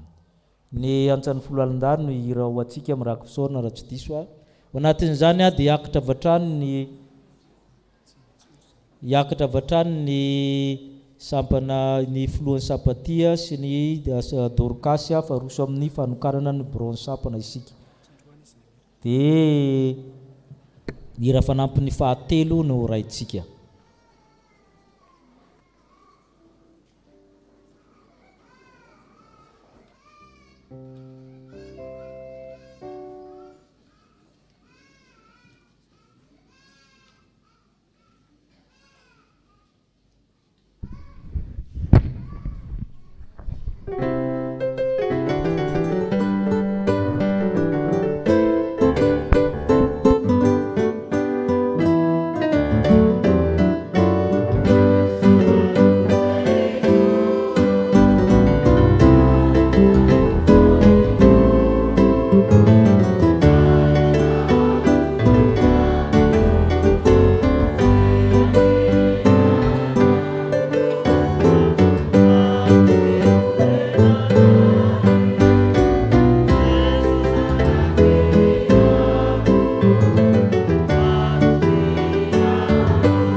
amin'ny fanokanana ny bron ny sampana isika anomboka an'izany ny sampaty dia ny filohany ny miatrana malonatsika iantso ireo birao mpiara-miasa. Tsy ianareo no nifidy ahy fa izaho no nifidy anareo ka nanendry anareo mba handeha sy amo mba haretany vokatrareo mba omeny ray anareo zay rehetra angatahanareo amin'ny anarako na inona izany andiny soratra masina zay nalaina avy ao amin'ny filazantsarany John toko fa 5:10 ny andiny 5:40 izany no entinay miarahabantsika fiangonana amin'izao maraina izao zay voatondry ihany koa anokanana ny birao zay tantana ny sampanampanazava stily mandritra ny 4 taona dia antsoinary ireto voalaza anarana manaraka ireto iroso aty aloha. Ny filohan'ny sampana moa dia ny tenako ny lieutenant colonel B Frégis, ny filoha lefitra Rabonary Andriany Olmatana Solofo Arnaval, ny sekretera miandraikitra ny PV KP Ramambasson Valérie, ny sekretera ny vola ny KP Randri Amparany Miora, ny mpitahiry vola ny KP Ratsimbazafy Landy Seheno, ny mpanolotsaina voalohany ny KP Ramananandro ny Riarisoa, ny mpanolotsaina faharoa Fidisoa Razafiny Maro, tsy eto antoerana izy fa lasa namitahiraka no ny asa. Ny mpandrindra ny vondrona mpanazava dia ny cheftaine Andriamahery Zokoloina na Marira Milema, ny mpandrindra ny vondrona tily ny chef Andrarivo Rabiala Félicien na Angoa Mazoto, ny mpandiny bola voalohany ny médecin colonel Rajonarvony Voahary, tsy eto antoerana koa ngamby izay fa lasa namitahiraka.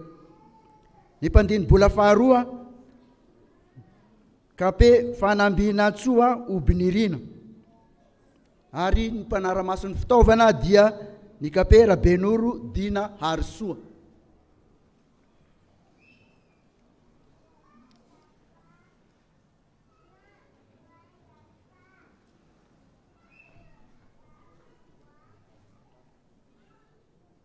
Anasanareo hitodika aty amin'ny alitara. Hoy ny soratra masina, ho ny tompo, izany voaloboka anareo ny sampana, raha miray amika anareo dia mamohy be. Raha miray amika anareo ka mitoetra anatinareo ny teniko dia angatazy aty nareo na inona fa ho tonga aminareo izany. Zarazarena samihafa ny fanomezam-pahasoavana fa ny fanady iray ihany. Zarazarena samihafa ny fanompoana nefa ny tompo iray ihany. Zarazarena samihafa ny asa fa Andriamanitra dia iray ihany. Iny toy izao koa antsika fiangonana, ianareo sampana mangataka anareo hitsangana ny amin'ny sampana mpanazava stily amin'ny KP ambiny rehetra sy ny ray aman-dreny. Mangataka aminareo mba handeha miendrika ny fiantsonanareo amin'ny fanetretena fahalemem-panahy. Mangataka aminareo mba ho akenareo izay mikely aina aminareo, ireo izay mitondra anareo amin'ny tompo, ireo izay mananitra anareo, mba ho ajainareo fatratra amin'ny asana izy noho ny fitiavana. Koa dia manaiky ny mpitondra anareo manoava azy fa izy miambina ny fanahinareo. Ivavaka isika. Misaotra anao izay tompo ny amin'ny fitiavanao. Manendry olona tokoa ianao amin'ny toerana maro samihafa rehefa mitenenao ny fidinao ho zanakao. Koa apetraka aminao izy ireo, tolorana ny fahefana mabirao, ampitanteraka ny zavatra rehetra hitaraka ny sampana mpanazava stily. Tahiko ny sampana manontolo izay tarina izy ireo. Ka ianao Andriamanitra hitantana azy ireo noho ny amin'ny fahasoavanao izay omena azy ireo ankehitriny amin'ny fanahy masina. Tanteraka amin'izy ireo aran-tsodranonao ny fahasoavan'i Jesu Kristy ny fitiavan'Andriamanitra ray, fampiraisana ny fanahy masina, ka mahosaina ray sy vava ray noho ny mankalaza-Andriamanitra ray ny Jesosy Kristy tomponao. Tanterao ny fanompoanao fa ny tompo efa nifidy anao. Amen.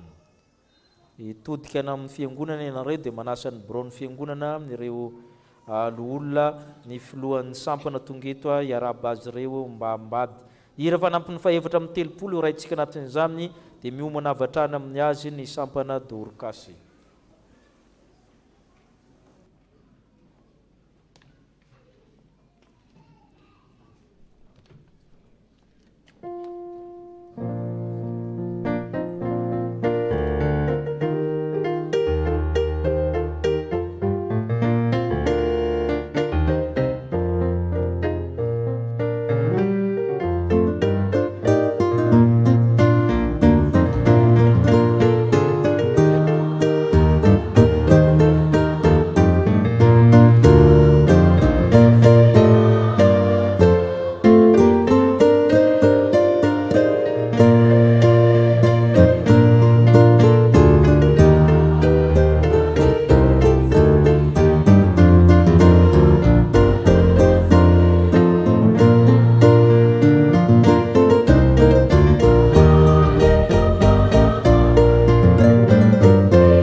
asiko hoe ino bronareo a maneke azy manoava azy fa izy maninona moa iroso amin'ny sampana Dorcas isika koa amin'izany raha lahy malalako dia miorena tsara aza miova ary mahefabe mandraikariva amin'ny asan'ny tompo satria fantatrareo fa tsy foana an-tsekory ny fikelezanareo aina ao amin'ny tompo zany teny zany nalainy tamin'ny Korintiana voalohany a toko 10 andininy fahavalo amin'ny dimampolo no entinay miaraba ny fiangonana amin'izao fanolorana ny birao fanavaozana ny birao ny sampany Dorcas zao dia ireto avy zany ny membre amin'ny sampana Dorcas manomboka amin'ny tenako zay Rakotomavo Mananjara Félicité bienvenue no mpitarika mpitantana ary mandrindra ny sampana Dorcas ny filoha-lefitra iangaviana antsika membre zany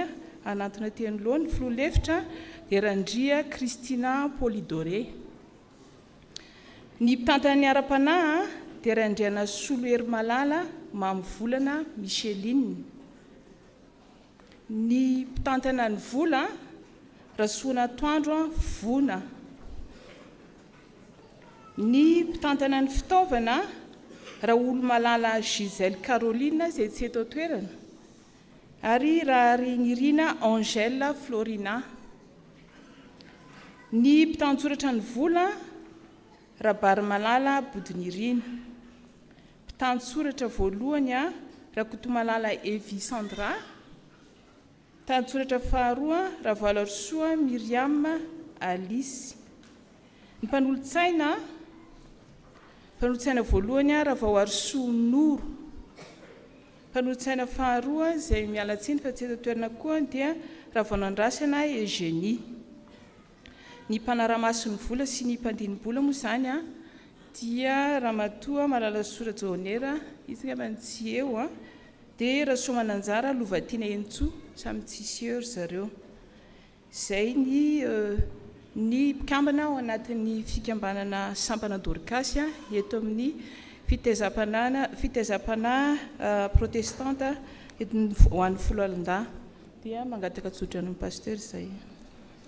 Hitsangana ny sampana dorcas dia todika aty amin'ny alitara ianareo. Hoe ny teny tompo, mpanompoka ianao ary entiko mampiseho ny voninahitra. Efa nanindry mpiambina amin'ny mandanao ary Jerusalema, ka mandrakariva na andro na alina dia tsy mahazo mangina ireny. Ianareo izay mipahapahatsiaro an'i Jehovah aza mitsahatra, ary aza mamela azy hitsahatra mandra-panaona an'i Jerusalema mafiorina sy hoderaina amin'ny tany. Eny, miezah mitady fahamarinana, toe-panaraka n'Andriamanitra, finoana, fitiavana, fahendrena, fahalemem-panahy, miadiny aby tsara ny finoana, azony ny fiainana mandrakizay, fa tsy nomen'Andriamanitra fanahy otsy isika fa fanahy mahery sy fitiavana ary fahonoana amin'ny tena. Ho antsika sampana dorcas sy ny fiangonana kosa hoy ny apôstôly masina. Ary mangataka aminareo izahay, mba ho ekenareo izay mikely ainy aminareo sy mitondra anareo amin'ny tompo, ary mananitra anareo izahay mba ho ajainareo indrindra amin'ny fitiavana izy noho ny amin'ny asany. Fa tandremo mba tsy ho lavinareo izay miteny tahaka nataon'ny Israely fahiny. Amen. Ivavaka isika. Fombanao Andriamanitra ny manindry olona mitarika mitondra amin'ny namany eo anatin'ny fiangonana. Koa ianao Andriamanitra efa nametraka azy ireo amin'izany andraikitra izany tamtana amin'ny fanahy masina, an'olom-pahendrena, anome hery sy fatanjaka fahasalamana hitarihan'ny fiangonana ho amin'ny fahasoavanao sy ny fahatsarana mandrakariva. Koa dia tanterao amin'izy ireo ny fanomezam-pahefana izay atolotra azy ireo ankehitriny. Tanteraka aminareo izany, ombanareo ny tompo an'olon-tsaina nareo, ampahenareo izany menareo fahombiazana. Ka Andriamanitra ny fiadanana rehetra ne izay mitondra ny Kristy mpiandro lehibe ala amin'ny maty, izy atanteraka anareo amin'ny tsara rehetra anaovanareo ny sitrapony hiasa izay nkasitrahany eo masony amin'ny alalan'i Jesosy Kristy tompontsika. Amen. Dia amin'ny anaran'ny Ray sy ny Zanaka dia manolotra izany fahefana izany ho anareo izay sady handray taminareo araka ny natao teo ihany, dia manasa amin'ireo vola voakasika mba hiarahaba azy ireo todika anao amin'ny fiangonana ianareo.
ry havana ny betsaka ny vaovao tsara zany tamin'ny androany a ireto avantsika reto na vita ny fiofanana ho mpampianatra asika olo alahady dia efa nitsofon-drano omaly izy ireo dia ho arabaitsika anio hiakatra izy ireo a Bernas Mamprianta Vololona, raha Bodivola Albertina Stella, raha Joelson Mioratina, raha Soarnena Nicole Larissa, raha Zanajatovo Naomi Nekena Lanto Rebeka, raha Kotomavo Mahery Andriantso, raha Manakonena Tamby Misaina.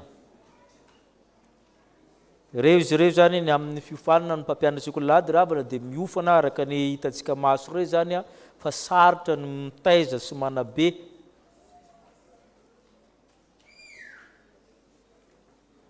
Todika aty amin'ny alitara ianareo.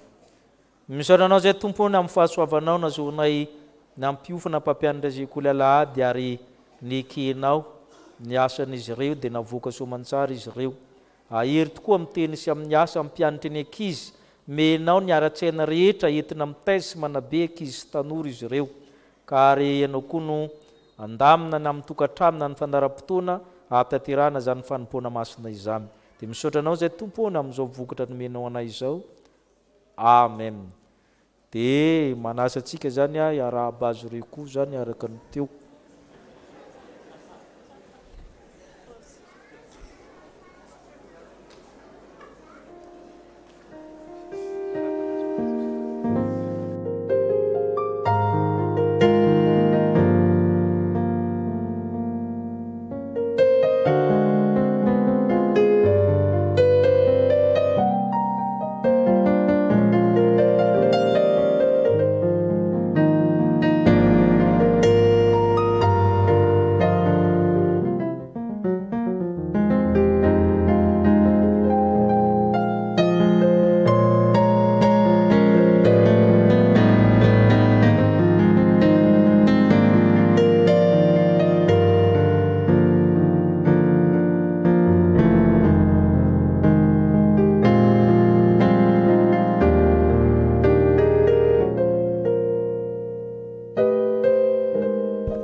Miangavin'ny filohan'ny fiangonana koa isika hamonjy ny toerana ty avatrany fa mbola manana vaovao izy fa mbola misy fa za maiky ianareo le miarahaba.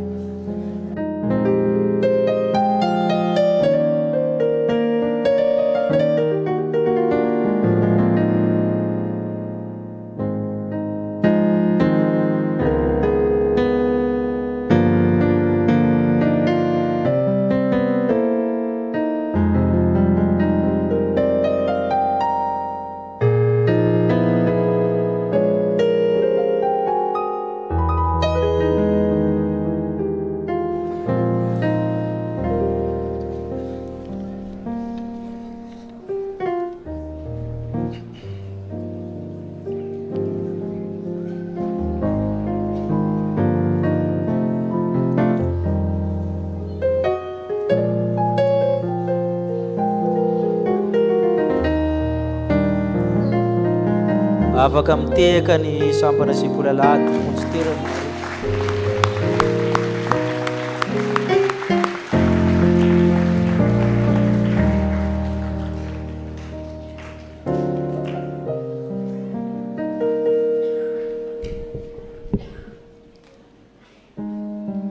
Tsy mbola tapitra amin'izay ny vaovao tsara eto amintsika eto amin'ny fiangonana mamerina ny fiarabana antsika mianakavy natratra izao androny izao amin'ny anaran'ny Jesosy Tompo. Misy ny taratasy voaray eto am-piangonana avy any amin'ny toeram-panomanana mpitandrina eny Ambatonakanga. Ho antsika ho an'ny mpitandrina sy tsika amin'ny fiangonana eto amin'ny chapelle militaire eto Ampahibeny no iantefany ny taratasy. Antony fanolorana mpitandrina Izadrara. Efa fantatsika moa zany fa efa navita ny soutenance ny pasteur Bekelitsika teto izay hamonjy ny toerana nandrana azy dia misy no nalefa ny avy eny amin'ny Ambatonakanga zany isolo azy dia hiofana sy Izadrara eto amintsika. Ry havana ho aminareo mandrakariva ny fahasoavan'i Jesosy Kristy tompontsika araka ny fandaminana eto amin'ny toeram-panomanana mpitandrina faculté de théologie Ambatonakanga, izahay tompon'andraikitry ny fizarana asa dia manao izao tarotazo zao ho fanolorana any Andriamatoa Randrembovonjy Mamsoa Tahina izay angaviana ampanajana hiakatra eto amin'ny altara na i pasteur Tahina izany.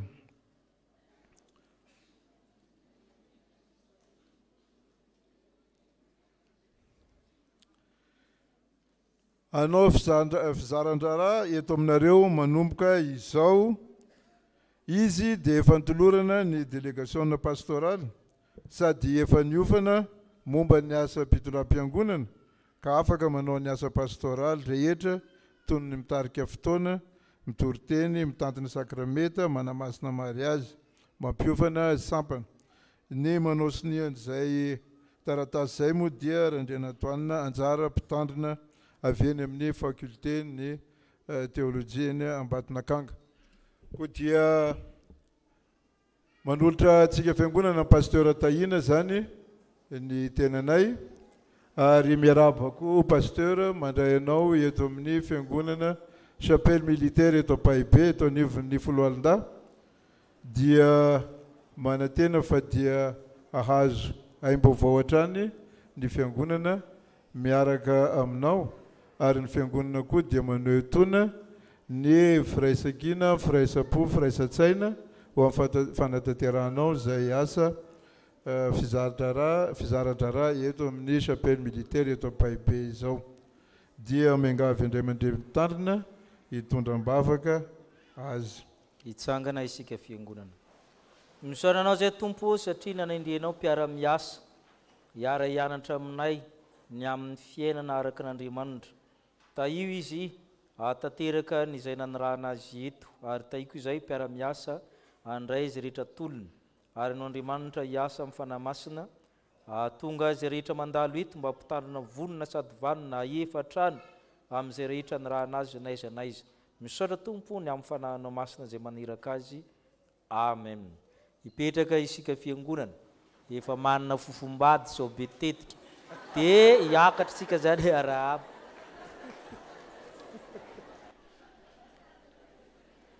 Dia miangavy antsika iarabany pasteur Tahina tompoko izay voakasika teo.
Resitsika miteka pasteur Tahina zany.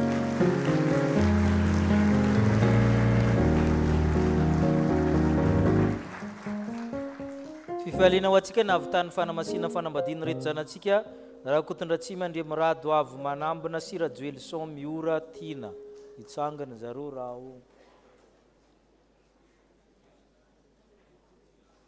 Ari arina ry izy ireo dia miaraba anareo ny fiangonana. Saotra Tompo. Ary nanjara fitenenina ny sampana fifoazana rehefa avy eo.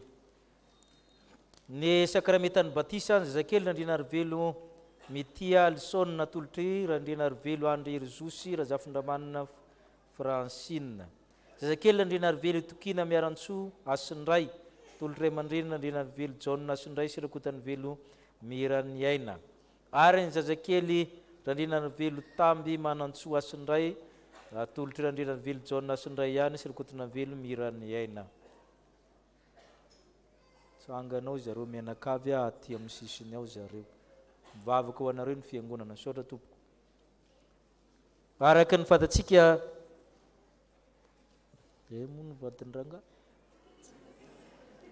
Ya famoahana mpitandrina amin'ny vina moa. Amin'ny heriny zany ry Antsahamanitra zany amin'ny ray dia manasa antsika zany Pasteur Tahiry zany. Sao d'Antananarivo Mamo no anendrena azy fa sao d'Antananarivo Mamo zany mikisaka amin'ny géographie ambadiky Behenjy ny tapany. Ka rehefa mankana amin'ny Pasteur Tahiry tsy mihodina amin'ny lalana Rivonimamy fa mihodina avy ato Behenjy 10 km miala avy eo indray izy mitsofoka Mankary. Any izy no voatendry zany dia mitondra bavaka azy tsika manasa antsika izy ireo zany amin'ny Antsahamanitra amin'ny ray.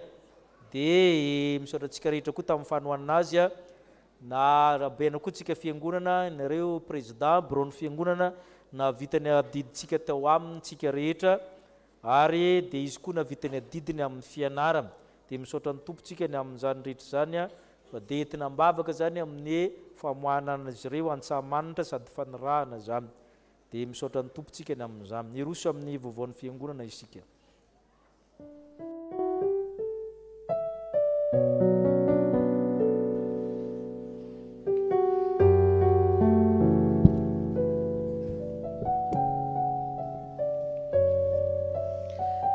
Aminareo rehetra ny riavana ny fahasoavana sy ny fiadanana avy amin'ny Andriamanitra raintsika sy Jesosy Kristy Tompo. Amen.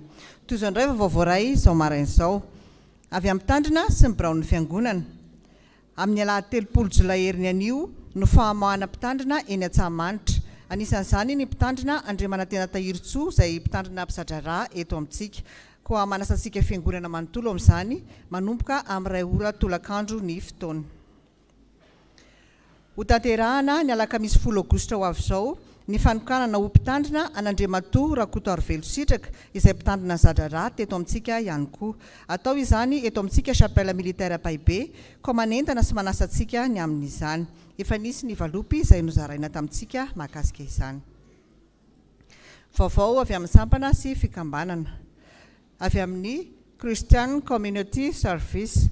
Ampatsahivina ny mpikambana rehetra fa amin'ny alahady 3 Jolay heriny anio aorian'ny fanompoam-pivavahana dia hisy ny fifankafatarana sy fiarahan'ny faly. Atao izany ao amin'ny akany ambony samy mitondra sakafo maivana. Avy amin'ny sampanasa asa fitoriana amin'ny filazantsara. Isaorana ny tompo fa totoza soamatsara ny tafika masina anatiny izay natao omaly sabotsy. Isaorana ihany koa ireo rehetra natotosa izany sy ireo rehetra nanaiky novangina.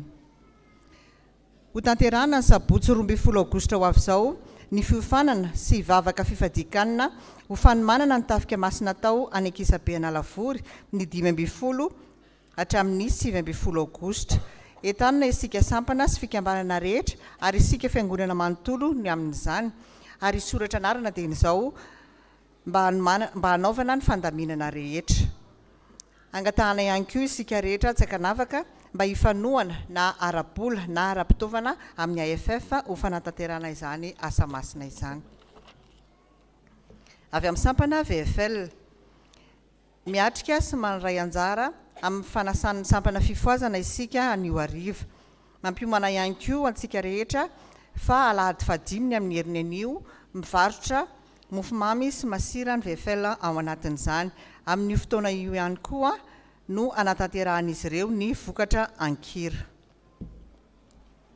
Avy amin'ny sampana mpanazava stily. Ho tanterahana anio alahady aoriany ny asa sy fampaherezana ny fisariana ny tohana skoto izay azahoana loka maro isan-karazany. Koa manentana antsika hatrany amin'izany ny sampana fa mbola misy ny tapakila izay vidiana 5,000 ariary. Mariana fa izay tapakila voalovola ihany no arotsaka ho sarihiny ko asaina isika rehetra izay mbola tsy nalo izany mba handoha izany mialohan'ny fisarihana. Ho tanterahana ny alahady 3 Jolay mandritra ny fanompoam-pivavahana ny fanolorana tony ao amin'ny vondrona tily sy ny vondrona mpanazava eto amin'ny fivondronantsika. Izany dia arahan'ny fanekena mpiandraikitra ko asaina isika rehetra ho tonga hiara-iombavaka amin'izany. Avy amin'ny sampana Dorcas, mba mijanona kely isika sampana Dorcas rehefa vita ny fanompoam-pivavahana izao marain'izao. Avy amin'ny sampana Sekoly Alahady, isaorana ny tompo fa totosa soamatsara omaly ny famoahana ireo mpampianatra samina ary isaorana ihany koa isika fiangonana sy ny mpiara-mivavaka rehetra tamin'ny fitondranam-bavaka sy ny fanohanana azy ireo. Miverina ny rantsana-tany ketsa anio hariva amin'ny 2 ora tolakandro. Iangaviana ihany koa ny ankizy mba samy hamerina ny tenueny. Avy amin'ny sampana fifoazana, alahady fa-4 anio misy ny asa sy fampaherezana aorian'ny fanompoam-pivavahana. Ho tanterahana anio tolakandro ihany koa ny antsakira izay karakarain'ny Safifa. Atao izany eto am-piangonana manomboka amin'ny 2 ora sasany tolakandro. Izany dia nanasana atoko-pihira maro sy ny atoko-pihira eto an-toerana.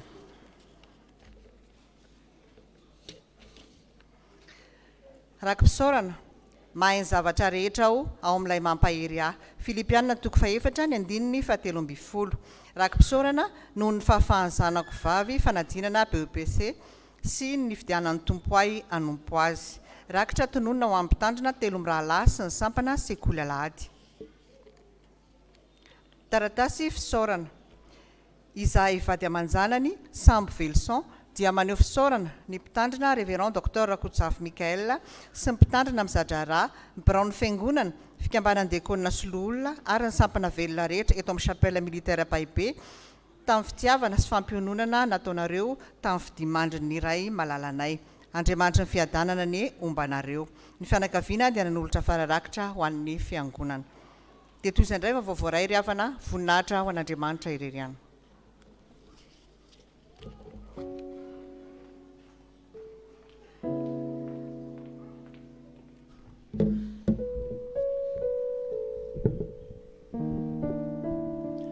Miara mankalaza an'i Jehovah amiko ary aoka isika hiara-manandratra ny anarany. Salamo 4:7. Ry havana malala fifaliana ho anay avy amin'ny sampana fifoazana no mijoro eto ankehitriny, ampatsiahy indrindra ny amin'ny fotoanantsika rahariva amin'ny firmo amin'ny 2 sasany. Anatanteraka antsapiderana isika hiarahana amin'ny antoko-pirany afaka avy ao Ankadikely Lafy, ny Asafami Ambotsiry Mifankaty, ny Afiama Anjanary Martiora, ny FBF Betela Varado, ny Tany Ketsa, ny Antsan'ny Folo Alinday, ny Vetson'ny Folo Alinday ary ny Feon'ny Fifoazan'ny Folo Alinday. Isy ihany koa invité surprise dia tsy iza fa aleo surprise rahariva. Ao anatin'izany dia misy ny valopy-rakitra azontsika raisina any am-pikambana rehefa mirava ny fiangonana dia isijoro eny amin'ny varavarana eny izahay. Isy varotra lasopy ihany koa rahariva amin'izao andro mangatsika izao dia mitondra voly tsy lafo be ilay izy. Dia ny farany amin'ny 2 sasany fotoanantsika dia ho an'Andriamanitra ny voninahitra ny fanahy masina izay ao anatinareo anainga anareo mba ho tonga eto ianareo amin'ny 2 ora sasany hiara-hideran'ny tomposika. Tianao Jesosy. Sotra ny ngiaka tiky.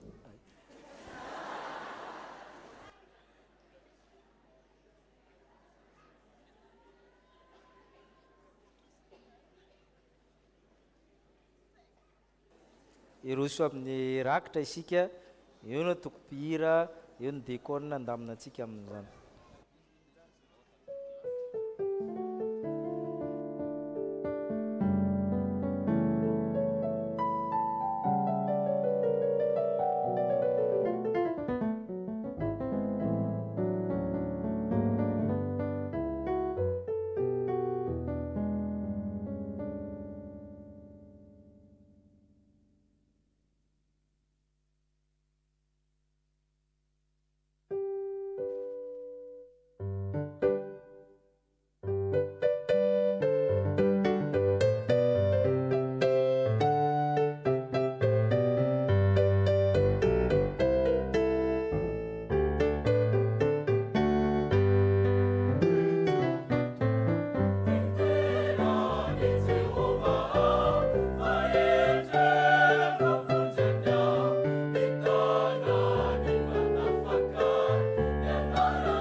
antsika ny hira miaraka amin'ny safifitsika ny raha hariva miaraka amin'ny safify amin'ny heriny miaraka amin'ny VFL ny hariva saotra tompoko iraintsika izao ny hira mialosy aorian'ny tsodrany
Tsodrano izay tononona ho anareo amin'ny anaran'i Jesosy Kristy Tompo fa ho tanteraka aminareo izany. Ny fiadanan'Andriamanitra izay mihoatra noho ny fahalalana rehetra hiaro ny fonareo sy ny hevitrareo ao amin'ny fahalalana sy ny fitiavana n'Andriamanitra sy Jesosy Kristy zanany tompontsika. Ho aza matahotra ary ilay malala indrindra fiadanana ny ho anao mahireza eny mahireza. Amen.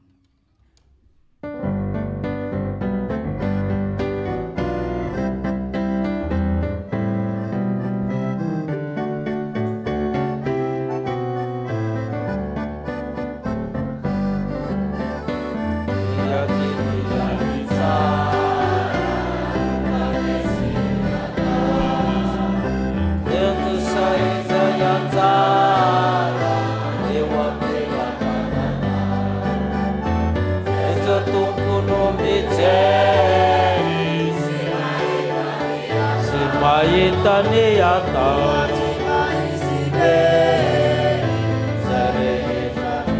Jesu tumpu nemete iceri Simaye tane ata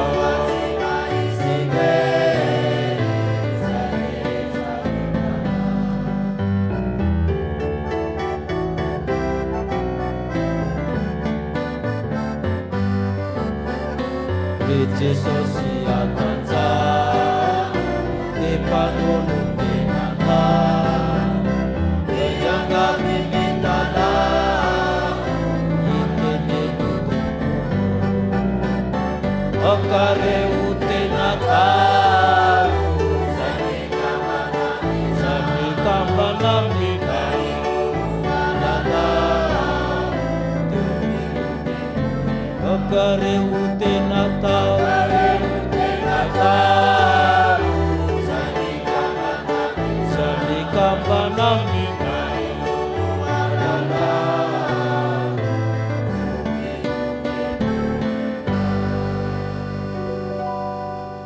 Petraka isika hivavaka mangina.